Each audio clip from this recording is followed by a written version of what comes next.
In 1871, when the Reverend George McDougall arrived to establish a small wooden church, McDougall Methodist Church, outside the walls of Fort Edmonton on River Lot 6, he also laid the foundation for an institution that would contribute much to the educational life of the community and the future city of Edmonton.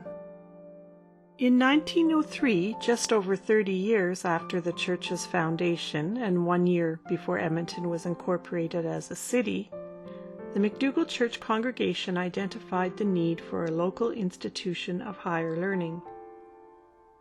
By that time, the church had outgrown its original building and moved into a larger one on the same lot. It was there, under the leadership of McDougall's minister, the Reverend T.C. Buchanan, that McDougall College was founded.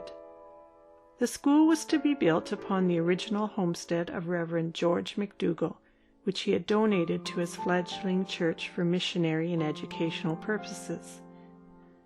This then would provide the location for the new McDougall College, which would, not long after its completion, be renamed Alberta College. When classes began in early October 1903, the Alberta College school building was not yet complete, and classes were held in temporary locations.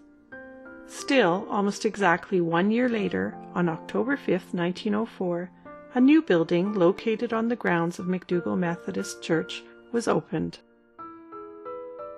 The opening of the college was a significant educational achievement. Alberta College was the province's first post-secondary institution. When it opened, it had 67 students, and the school offered courses in arts, commerce, and music, as well as courses transferable to McGill University. Remarkably, despite Alberta College's religious affiliation with McDougall Methodist Church, whose senior minister was always a member of the school's board, the school's charter stated that admission was open to students of all religious denominations.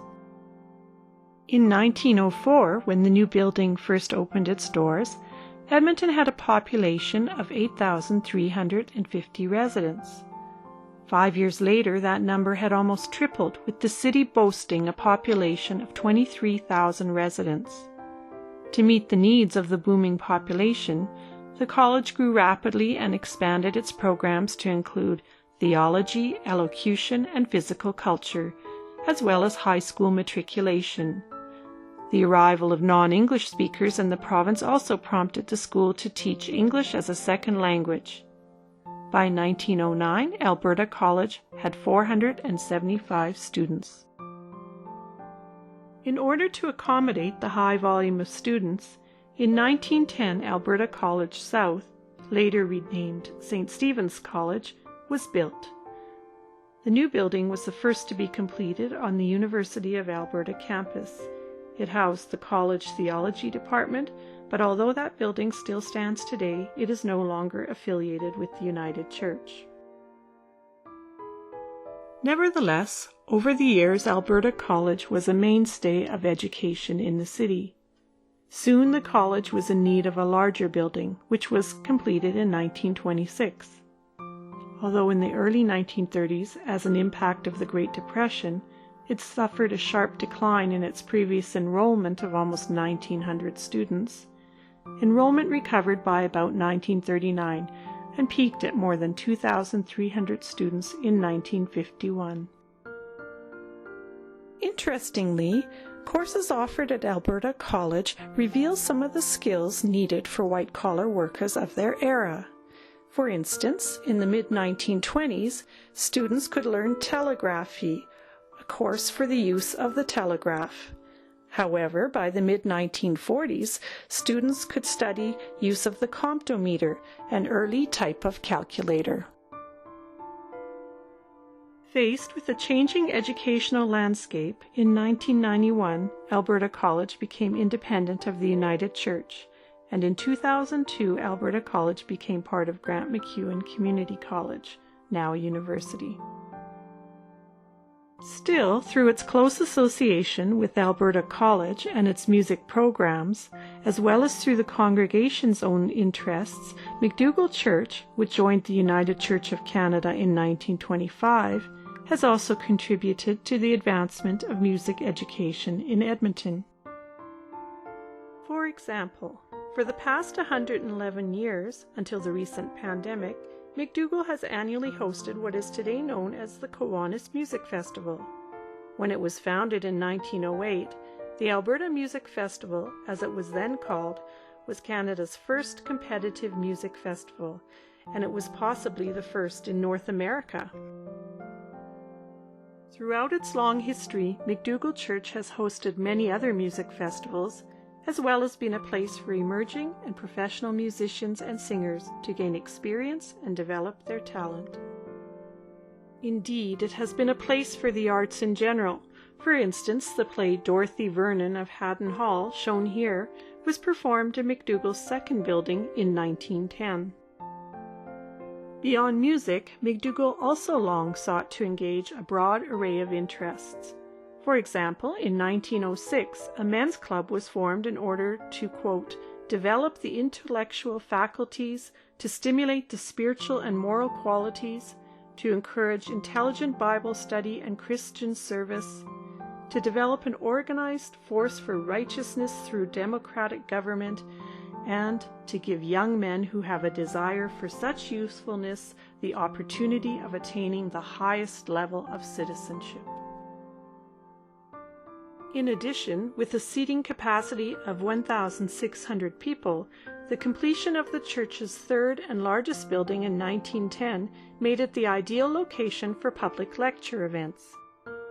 For instance, in January 1915, on behalf of the Daughters of Alberta College, the suffragette Nellie McClung gave a public lecture at the church arguing that, quote, women have never set a high enough value on their own place in life.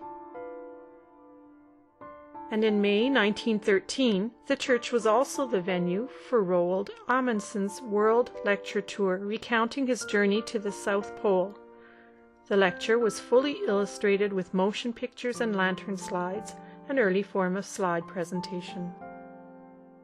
More recently, in 2001, McDougall joined with the University of Alberta's Faculty of Arts to present a lecture series, Historical Perspectives on Christianity, and since 2010 it has offered free lectures on topics fostering inclusion and diversity, including issues relating to the LGBTQ+ community, on Islam and Black and Asian history, as well as topics relating to mental and physical health, Bible study, faith discussions, and interfaith dialogues.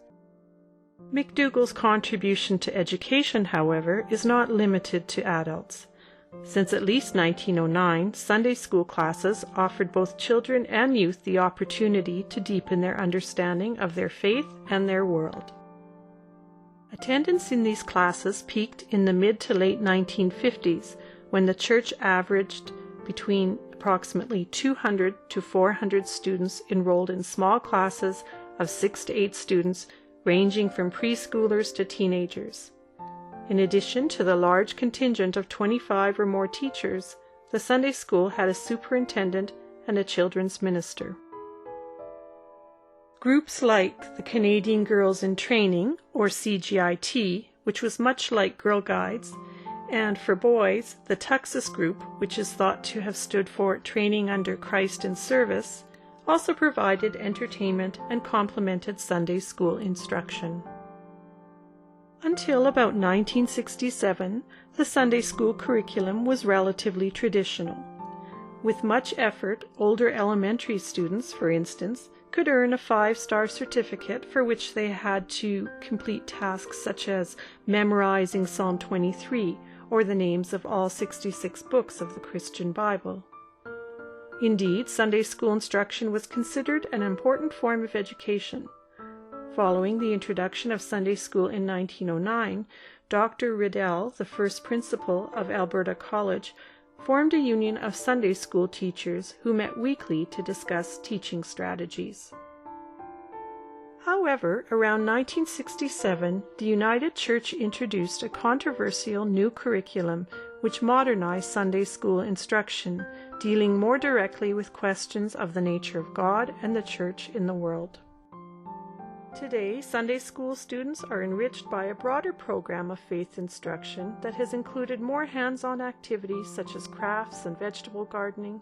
McDougall Sunday School has also given students the opportunity to participate in and learn from socially relevant activities such as the Truth and Reconciliation Commission, or taught them practical skills such as how to navigate the downtown pedway system. Finally, for much of its 148 years, McDougall Church has played an active role in supporting the education and growth of Edmontonians of all ages. By the same token, the church itself has learned and grown, making it, we believe, a church for the 21st century.